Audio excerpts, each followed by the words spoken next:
আমাৰ কাৰণে ভাল হ'ব আৰু কাষ্ট সেন্সাস হলে অসমীয়া মুছলমান মানুহখিনিয়ে যেটো তেওঁলোকে ইমান দিন আশা কৰি আছিল যে দেখি জলহা সৈয়দ তেওঁলোকে নিজৰ নিজৰ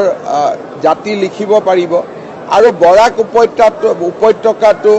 মইমাল আদি জাতিয়ে ফিচাৰমেন সকলে নিজৰ বিভিন্ন দাবীৰ কথা কৈছিলে প্ৰথম দাবীটো আছিল যে সেন্সাস কৰিব লাগে এই কাষ্ট সেন্সাসৰ ফলত অসমীয়া মুছলমান মানুহখিনি আৰু বৰাকৰ খিলঞ্জীয়া মুছলমানখিনিয়ে নিজৰ জাতিটো লিখিব পাৰিব আৰু জাতি আৰু মানুহৰ সংখ্যা গম পালে বাকি কথাবিলাক পাতিব পৰা যাব আমাৰ কাৰণে ভাল হ'ব আৰু কাষ্ট সেন্সাস হলে অসমীয়া মুছলমান মানুহখিনিয়ে যেটো তেওঁলোকে ইমান দিন আশা কৰি আছিল যে দেখি জলহা সৈয়দ তেওঁলোকে নিজৰ নিজৰ জাতি লিখিব পাৰিব আৰু বৰাক উপত্যকাটো